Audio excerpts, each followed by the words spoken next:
السلام عليكم ورحمة الله وبركاته. أهلا وسهلا. مرحبا. صباح الخير. Bonjour. Good morning, ladies and gentlemen, and welcome to the Middle East Healthtech Innovation Summit. Yesterday, we had the pre-conference investor forum, and perhaps, in my opinion, this was one of the best pre-conference sessions I have ever conducted in my entire career. We had it was a 9 to 3 event, but what really stood out was a 2.5 hour session that was dedicated to the startups for their live pitches that they had conducted to a panel of investors. And if you've watched the American reality TV series known as Shark Tank, we had a similar format yesterday. It was a panel in Shark Tank. They have a panel of investors, about 5 to 6 of them. And after every 5 or 6 minutes, 10 minutes, an entrepreneur would come, give an elevator pitch, and promote their product or promote their organization, because eventually they're pitching to investors. And the whole purpose of pitching to an investor is definitely for fundraising, for capital raising, and for all sorts of strategic alliances. There were some magnificent innovations that we had experienced yesterday during the startup session. And I'm particularly going to talk about MedTech and Claim.ai because we will be having a continued session from them later on today in the afternoon. We will, as I've said, we'll be hearing more from them later on today. In total, we had 8 startups yesterday across those 2.5 hour session. It was also supported by the Plug and Play Abu Dhabi. And most importantly, the League of Investors that was out over there. They had witnessed some of the most amazing presentations from these startups. And till the present moment, I am introducing and connecting the startups with the investors, and there's a lot of high demand. And a lot of high demand is what I've received. That we need to do such sessions in future as well. And if you attended the session yesterday, you would definitely understand how valuable it was, and I'm sure you would have enjoyed it. And those who missed it, well, you missed a wonderful session. From yesterday's event, we definitely realized that the practice is eventually becoming the new norm, and it is the power of digital evolution and the power of the digital innovation, which is revolutionizing the delivery of healthcare services worldwide. It's just not only in the Middle East, but it's a global thing.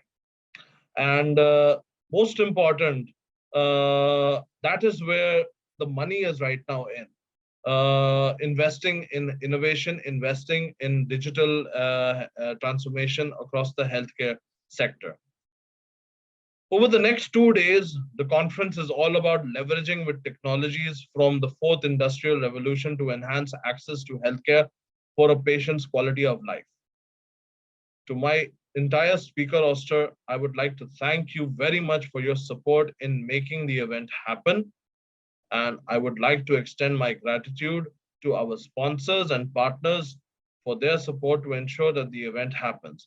I would like to thank the ATC, Huawei, Rubrik, Claim.ai, Powerful Medical, MedTech, Ambify, MedCurator, Eventology, Plug and Play Abu Dhabi, Hub 71, the Swiss Business Council, the Council of Cooperative Health Insurance, the eHealth Development Association, the Middle East and North African Health Informatics Association, VR and AR Association, the European Institute for Innovation through Health Data, and the International Society for Chief Data Officers. This is indeed, ladies and gentlemen, now we have the last session for the day, and this is the futuristic panel. It's all about exploring how hospitals and healthcare professionals are seeing the benefits in using new technologies. So for the next 50 minutes, that's 50, I'd like to call back Althea Davis back on screen as the moderator. She represents Eventology as the managing partner and chief data officer. She's also the editorial board member at the CDO magazine, and she is the country ambassador for the United Arab Emirates and a board member with the International Society of Chief Data Officers. Her panel on this session, they are, we've heard her yesterday, we're seeing her here today, Dr. Sana Farid, the president and co-chair the Healthcare Committee for the VR AR Association. From Geneva, we have Mr. Reda Sadki, the president for the Geneva Learning Foundation, and he is also the chief learning officer for Learning Strategies International. And here in Dubai, we have Dr. Aaron Han, the assistant CMO, chief medical officer for informatics, quality, and education at the King's College Hospital, Dubai. Althea, over to you and to your panel. Okay, great. Thank you so much, Fud. It's good to see you a second time again today. This is my second session today, and welcome to all my panelists. I'm really excited about doing this. It's wonderful to talk about things like metaverse and all these wonderful things. So let's get started. The first question, I will give it open so anybody on the panel can answer this question. Let's start with this. What is your advice on managing medical records and on enabling a seamless sharing of the patient records as and when it's required? And I know that's a hot topic, so who would like to get the first jump at that question? I see smiles. I think you're going to have to name somebody. Okay, Aaron, there you go. You opened your mouth. I shouldn't have that. I really enjoyed Stan's talk and touched on a lot of the different issues that we deal with. Obviously, I come from the provider, the facility standpoint in terms of medical records. There's a lot of installed systems. So the big theme is interoperability. Obviously, when you have large repositories like the Malafis, there was a talk by Malafi, when you start developing these large exchanges, then the records become even more portable. Obviously, one of the goals in the UAE is to get patient records down to a really small device that's either carried with you or maybe eventually, I don't know if I should say this, but maybe it's embedded on you. On you. So, right. So basically, you are your medical record. And Stan pointed this out. One of the things that COVID has accelerated is that healthcare, the delivery of healthcare, moving away from hospitals and acute care settings into near patient settings has only accelerated. And in medicine, we've talked for a long time about patient-centered care, actually home-based care or medical-centered homes. And really that's the future. People shouldn't come into the hospital. One of my hats is quality, and if you want to get infections, you come to the hospital. I mean, obviously that's partly a joke, but obviously the hospital is not for everyone, and we try to get people out and only do things that absolutely need to be done in a hospital setting. Right. So that's kind of a brief overview, but information should be portable. It has to stay with the patient. Obviously, there's all kinds of ethics and who owns the data. And that's going to change, depends on which country you're in, what the laws of the land is. Got you. Thank you very much for that. And then I'm going to switch it up. I would like to go to Reda. Hello, Reda. How are you? Hi. Yes. Good afternoon. Hello. I had a question for you. How can AI contribute to improve the quality of life by supporting more professionals to manage complex challenges? And which particular challenges do you feel are high priority? Thanks. Yeah, that's a great question. So, I mean, first of all, so there's sort of two things that are on a collision that are on the collision course or have already collided, which is, on the one hand, you've got this sort of sweeping tsunami of digital transformation. And on the other hand, you have sort of profound changes in the health workforce and its development. I mean, the gap is glaring in most countries, even more so in developing countries where the Geneva Learning Foundation's work tends to focus. And so we see artificial intelligence as a key piece that is going to help individuals, teams, organizations, ministries, governments to navigate that digital transformation, help harness rather than sort of experience it as something that is difficult and painful, navigating those changes and empowering the health workforce at all levels, and right down to the front line to sort of be able to tap into that global intelligence composed of sort of two interlocking components. On the one hand, sort of distributed forms of expertise, so peer learning networks, and those recognizing that those peer learning networks extend across both humans and machines, and that increasingly you won't be doing a Google search. You will have co-agents, so entities that you will interact with in much the same way that and that will progressively begin to resemble how you interact with your coworkers, including some of the complexities and challenges there. Now, where we come in at the foundation is that we look at workforce development, and we see that a lot of the work around the way people are prepared for work, pre-service training or in-service training, where actually most of the investment goes by ministries at least goes, that conventional training is simply not preparing the health workforce for that new world and not helping prepare people adequately for the digital transformation. So I'm sure we'll come back to it later, but at the foundation, we've run some experiments to see what kinds of things are likely to make sure that as machines and technologies develop, people, both health professionals, but also patients and their families, of course, and communities, are not left behind. Yes, that is so interesting what you mentioned, because in my previous session, we were talking about exactly the same thing, the fact that there's this elongated, much more robust, it's been invisible, and now we're acknowledging that it's there. This huge ecosystem of different people and players, from the family members who know something about your health condition, to, like you were saying, the workers who are formal healthcare professionals, and their whole journey to get onboarded and stay on top of things. It's very important to have the knowledge disseminated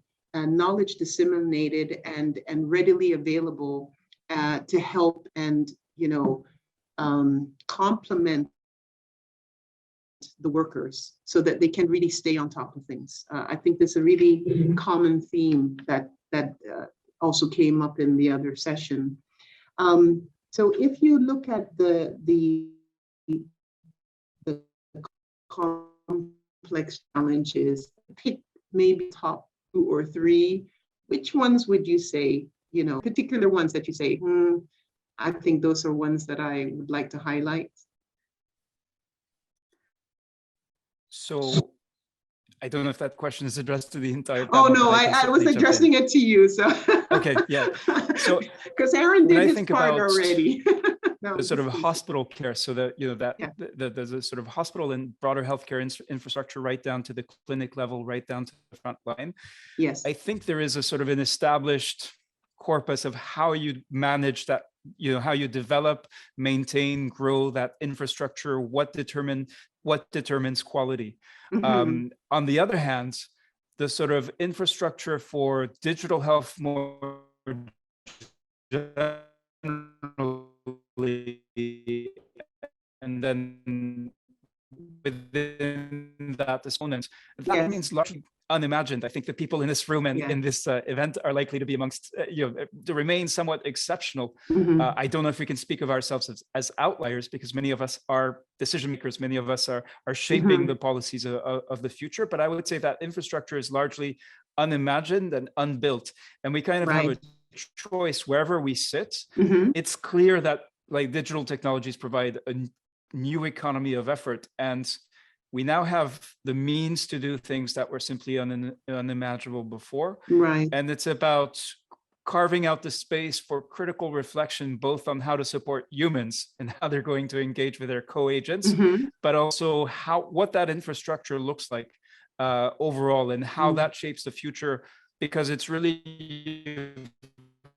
got sort of one of the digital, and at the foundation, we believe the next 20 years or so, or the next couple of decades, are actually likely to be about precisely that, like how hybrid digital networks or hybrid networks are going to fuse digital and physical in ways that can help not just sort of change how we deliver knowledge or even how we deliver health, but actually transform health outcomes, whether that's in the sort of frontline clinic in an emergency setting, as an emergency operation, a disaster conflict area, or whether that's in the sort of most affluent, comfortable areas of or hospital of the world. So that around that vision, I would say the biggest gap is seeing that there is that second infrastructure to be built, and maybe drawing on the experience and the expertise that many of us have with how we manage physical infrastructures.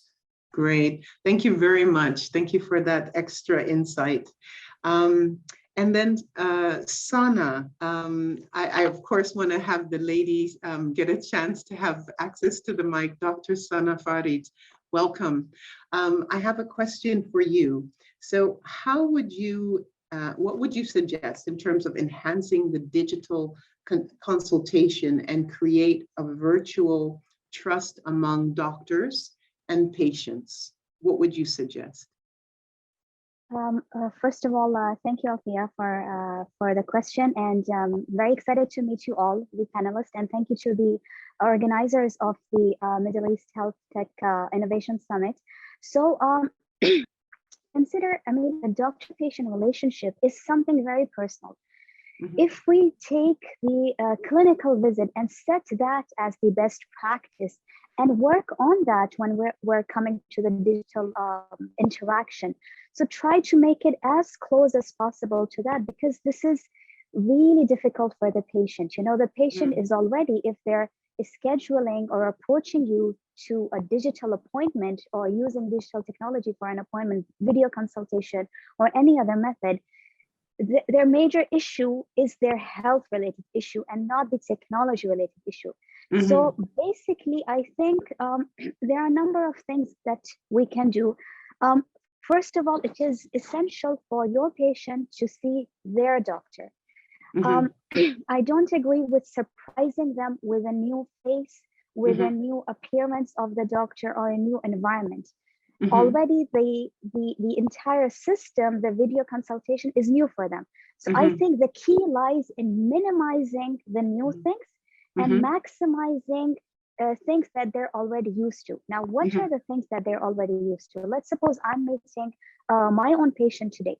They are used to see me in a certain appearance with a certain dressing, with my existing office. Let's say even if I am working remotely, I should ensure maximum professional environment that I'm sitting in.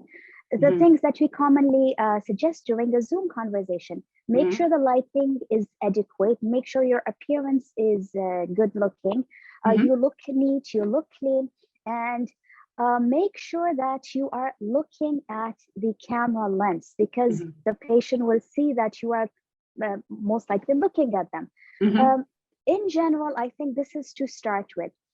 Second of all, we commonly, in every conference, in every meeting, whenever we, sort of have a slight glitch in technology, the voice is breaking, the video is breaking, the connection is lagging, we blame it to the technology.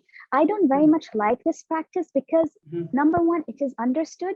And secondly, it's just sending sort of not a negative vibe, but it's just not a good vibe that technology is helping us. So instead of saying that, I think, let's suppose if the connection is slow or the video is not so smooth, instead of saying it that I'm sorry, there is a glitch in the connection, you can rephrase your wording that this is not going to be as amazing as our face-to-face interaction. However, I am here to help us interact best with each other and make the communication as smooth as possible. I think whatever we do in the real clinic is that make the patient comfortable. This is exactly what I would want to do in a digital consultation. Empathy is key. Eye contact, listening to the patient, probably humming when they're explaining about their condition, understanding their condition. I'm having severe pain. If the patient says, they're like, I'm really sorry to hear about that. I'm sorry that I cannot examine you physically, but I'll ensure that I can, help you best as I can remotely until I'm able person.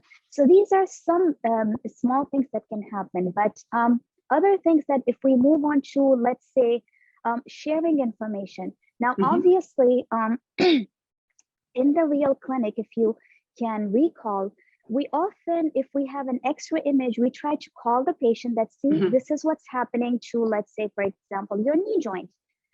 Here, we have the privilege of screen sharing to get on the same page with the patient, share the file details that, see, the last time I saw you was 8 months ago, these were your vitals, this was your condition, and just engage with them better and better, share their medication, share their, whatever information you have, sharing a screen can be very good.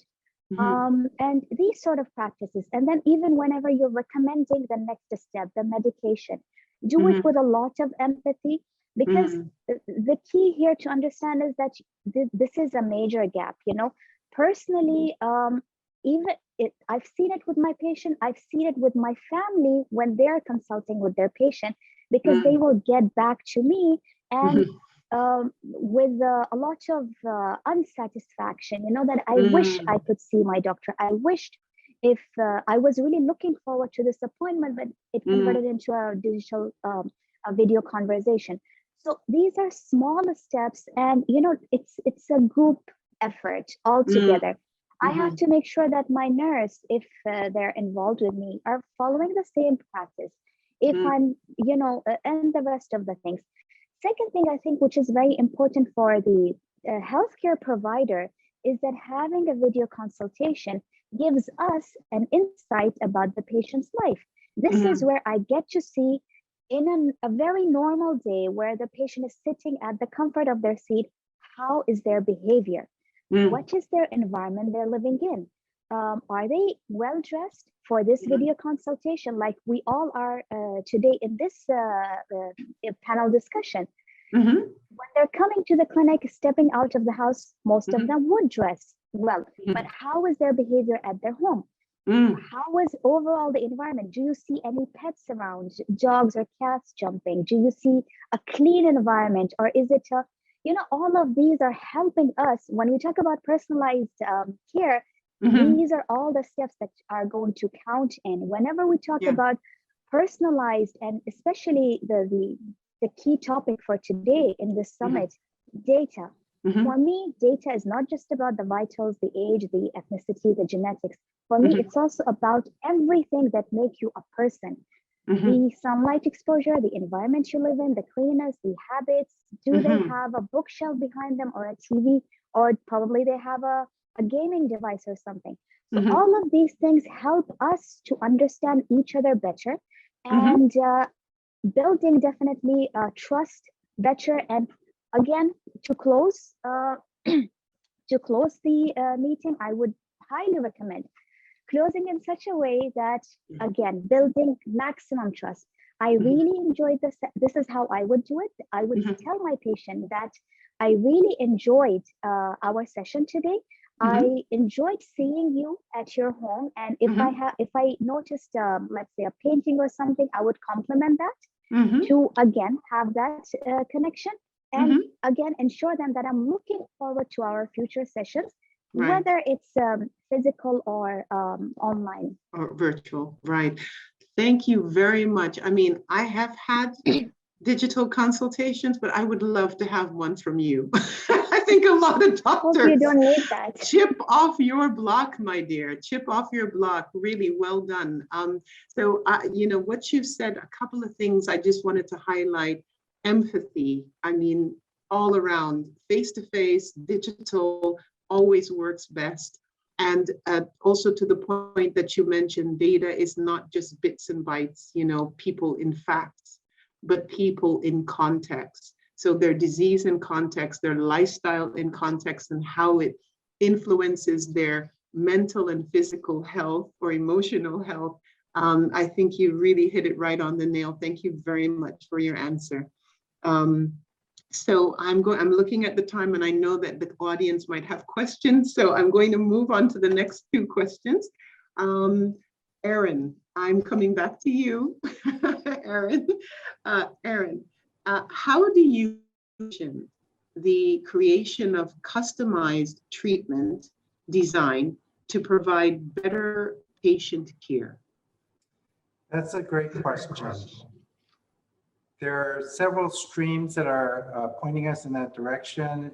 They go by different names. Some of them are referred to as personalized medicine, individualizing medicine, and what's driving some of this is the increase in growth of genetic data, and also understanding the myriad and the heterogeneity of a lot of the genetic data, and how in even a given disease, there are some variations that can be captured in data sets and translate into very customized personal therapy. So one of my areas of interest is in the cancer arena. So I usually delve into this from the cancer side of things. And my journey came in medicine through Philadelphia. So I always go back to the cancer phenotype that was described in Philadelphia. And those of you in medicine know about the Philadelphia chromosome.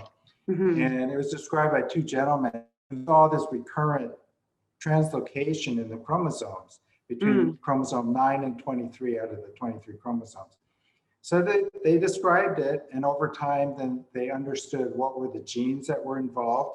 This characterized the disease, chronic myelogenous leukemia, CML, and they were recognized for their work.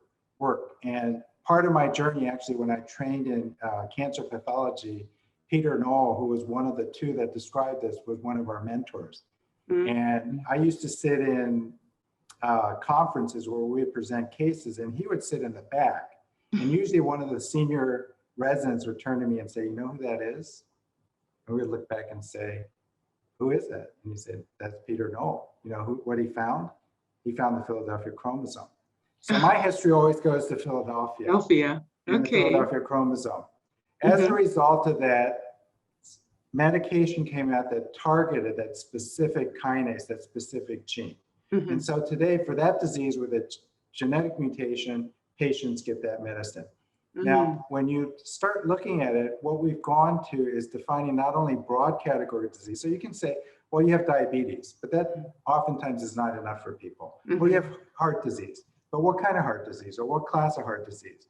And in certain disease states, we get into much more specifics. There are genetic signatures, large databases, because we're doing next generation sequencing. We can get and look at a lot of these data. We understand there's heterogeneity, and oftentimes one drug regimen that works for some patients won't work for another.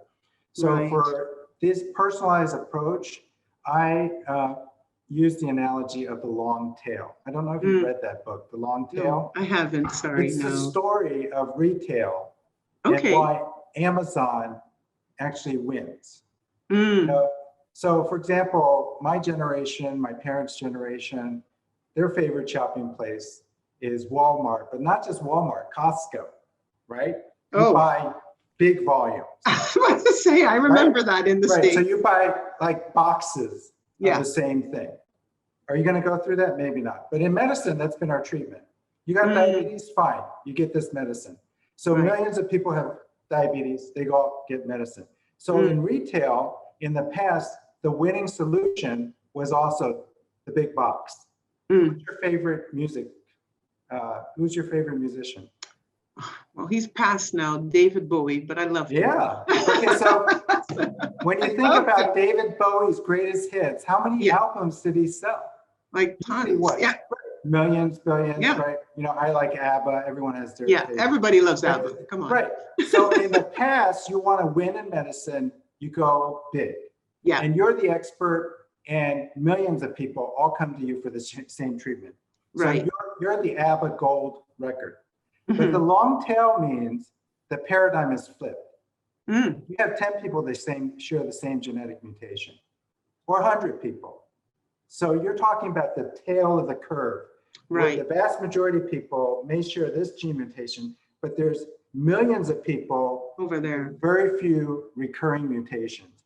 And that's where you can win if you have personalized medicine. But you have to take care of the millions in what is the long tail, basically the Amazon.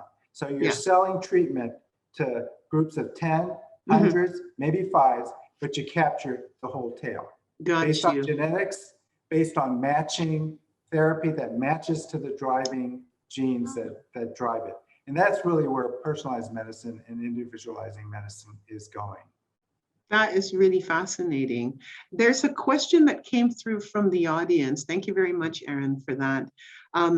It asks, what are the 5 technologies that will define the future of healthcare in the Middle East? Reda, do you want to take that first? I'm picking on you now. You don't answer, you don't put your hand up. I can share some thoughts, but in general, going right back to the, there's a set of infamous predictions about the future of technology. So people saying radio will never go anywhere. Oil isn't actually of any use to anybody, for anything. And then the CEO of Digital Equipment Corporation at the time, the second largest manufacturer of mainframe computers, saying, who would ever need a computer to sit in your home? So I tend to be very cautious about playing the soothsayer, but I do think that there's a common strand, and it's what we focus on at the Geneva Learning Foundation, and that's how do we as humans experience these troubled times, whatever and what that means is really that's probably one of the most profound questions, and also one of the most neglected ones, is in this digital age, whatever the technologies happen to be, and there's constant change, is likely to be the only certainty that we can have, especially because as humans, we're really bad at understanding that the pace of change is accelerating. So to go from the steam engine to electricity, it takes decades. To go from the big clunky mobile phone to the supercomputer in your pocket is lightning fast by comparison. So I think the connection is really what we need to invest in, and this is in healthcare and in the most unlikely of places. So in hospital administration, again, in other areas, is like whatever, looking at the technologies and seeing, okay, how are these technologies enabling us to be human? And that's precisely what I heard and what I appreciated in Dr. Sana Farid's sharing of how she's learned to practice intuition and empathy in that in the intimacy of the doctor-patient relationship. And I think we need to invest more in that and recognize that now we already struggle in developing people with what we sort of derisively call soft skills. So the hardcore skill is, how do you, how do you, cut into somebody's body without killing them and helping them be better than they were, their health improve at the end of that process. But that thing, and also even the term sort of bedside manner, is kind of dismissive in a way. It's sort of something that some people do. And I think it needs to be those competencies are going to be increasingly important. They already are. And that, I would say, so that's not the list of the top 5. That's not the listicle, but that is whatever that listicle turns out to be. That cross-cutting concern, I believe, should be at the core of what we focus on, invest in, prioritize. Thank you. Thank you very much. Would Dr. Sana Farid, do you want to maybe comment also on the list? Yeah, definitely. So I think that although this is a very good question, because everybody's talking about technology now, even if this is a healthcare conference, but the focus is always which technology. And to be very honest, with all due respect, I don't think that there is one answer to this, or there is a list of top 5. Why is that? As Dr. Reba just mentioned, we are moved from the age of the steam revolution, electricity, to now computing, and now all the way to smartphones. What does the smartphone is helping us today? It's not just a device that I'm using to call. I'm literally doing everything related to my health, my education. I'm communicating. What is this about? This is about a convergence of technologies into one tiny device. And this is the best example for us to understand that this is the technologies of the future. It is not depending on one single technology. It is always, we are talking about a convergence of technologies where technologies communicate with each other to give us an experience that we are using. Right. In my mobile phone, there is a combination of a browser plus the internet plus technical terms that are helping me to learn a simple information on, let's say, a search engine. As simple as that. Then there is an application plus internet activity plus my camera that is helping me to have a video conversation and communicate with a person who is at a different in a different country. So it's all about convergence. What I think we need to understand is that although we are in exponential times for health IT, there are numerous technologies, as Dr. Han mentioned. We are talking about genetic technology, immunology, advancement in every single field. However, we are still the chronic diseases, which are the main pain point of every of every country, of every group of population. It is still the same.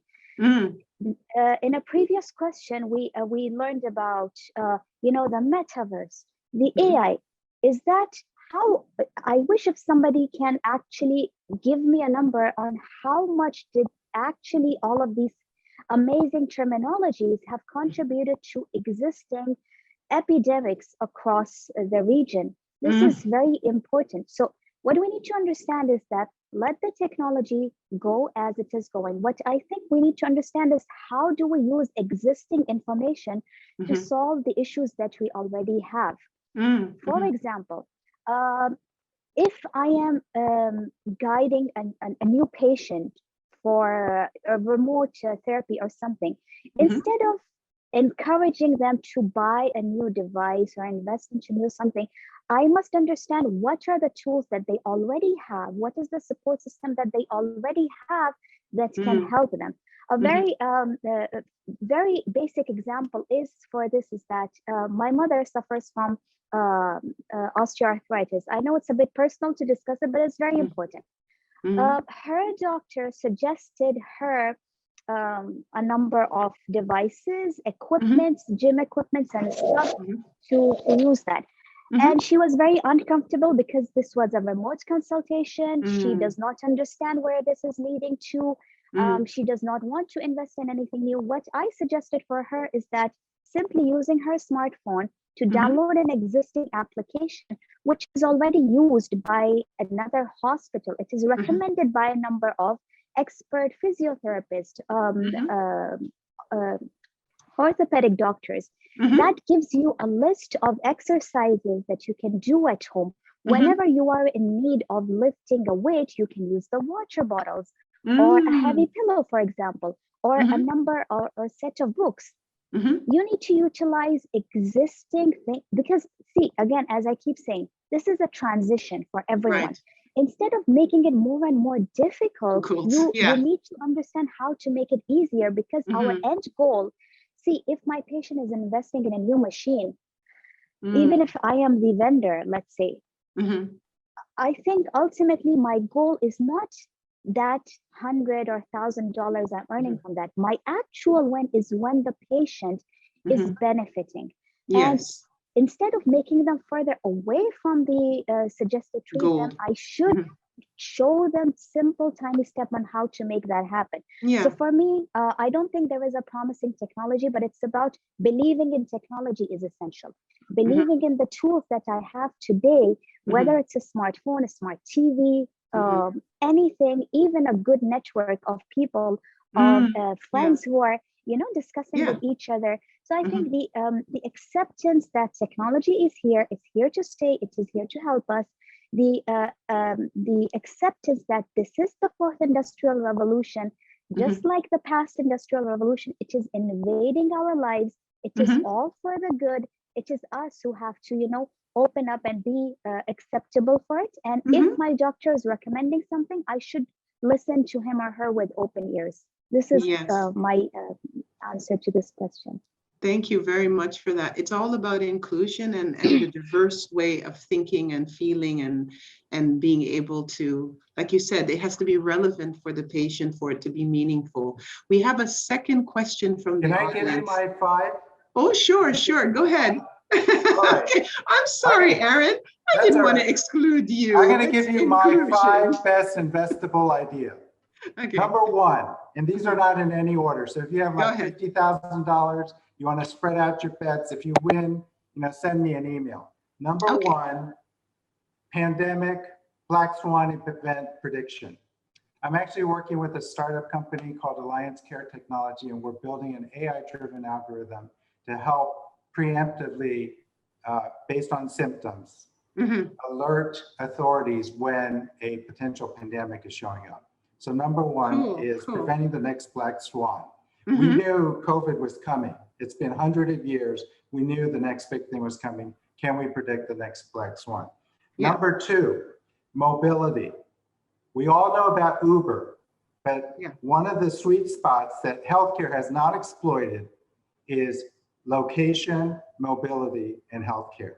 So Mhm. my ultimate in this space is that when a patient is ready to get a refill on his diabetes medicine, that Mhm. car has shown up, or that drone has delivered that medication. And we know exactly where that patient is. So Mhm. location, mobility, plus health, number 2. Number 3, space exploration and giving space for serendipity. Ah, So there are a lot of technological benefits that come, not because we're asking direct questions. And it's nice to see, Reza being part of this discussion, because I tend to work on the front lines, but I also have university colleagues that we work with. And some of these things, you may not think they have immediate application, but there are a lot of benefits to healthcare that came from NASA, space travel, and so on. right. And the other story is one of my worst investment was getting out of Tesla too early, because I thought it was a car company. Tesla is not a car company. Not a car company. Right. Tesla is about something different. I'm not sure it's settled, but when I realized Tesla is about Exxon, then I was like, oh, wow. It's a whole different ballgame. Okay. So we need to think outside the box in healthcare. Number 3, number 4, when diagnosis and therapy are coupled. So today we make a diagnosis, we order tests, and then we tell the patient, oh, you need to be treated with this and this. Okay. But there's coming a day when some of our diagnostic tests and therapy are actually the same thing. So when you take the, whatever it is, the probe, it also has the therapy that will deliver the right medicine. Interesting. And then number 5, last one, is the whole area of longevity, neuroscience, and one of the near-term ones I put in there is neurodegenerative disease, Alzheimer's. But this whole theme requires a lot more exploration, and there's going to be a lot of benefits of fruit that we'll see probably in the next decade or so. So those are my top 5. I love your 5. I especially love your 4th one. The diagnostic is the treatment as well, with frequency and all of that, and longevity. I know we're coming up to our last 8 minutes, but there is somebody in the audience. It's a delegate. His name is Medhat El Masri. He's commenting on Dr. Sana Farid's statement earlier. And his comment is, we as an organization has innovated a training for the HCPs on how to conduct an effective remote patients consultation. It is available on demand. We can help on that. So just wanted to share that. And then we're going to run up to our last question and give the audience some time as well. The last one has to do with, has to do with safety. So how can we keep data safe and secure when they are constantly exposed, like everybody else, to cybersecurity threats? So I'm going to start with Dr. Sana on that one, Farid. Please go ahead. And I'm sure the gentlemen want to hone in on here too. So please go ahead. Yeah, so it's a great question. And, throughout this conference, there are amazing experts who have highlighted this. So this is essential. And, I think, and I always say this, that now and from now onwards, healthcare will fundamentally, apart from the healthcare provider or the health system, they will fundamentally need to focus on the IT infrastructure. The top before Stan mentioned building a bulletproof infrastructure, which I think is absolutely a must. So we have to understand that this is going to be a fundamental part of the entire practice that we're going to, which means we need to start like everything else. What do we do when a new employee joins first? We get the onboarding program. So we need to train them essentially for cybersecurity. We need to follow the best practices by the relevant organization. We need to have experts on board to individually help them understand how to run the devices in the hospital, the computers or whatever devices they're using, as well as whenever they're connecting their own devices. Because normally, if there is a Wi-Fi network, you will connect to that. Probably you are connecting through your personal phone with some of the patient. You're calling them. So it's essential to train the workers on all levels about data security. Why is it important? What are the threats? Share real life stories about hackings that happened some time ago for them to know, just to be aware of. Yeah. In general, we need to foster a culture of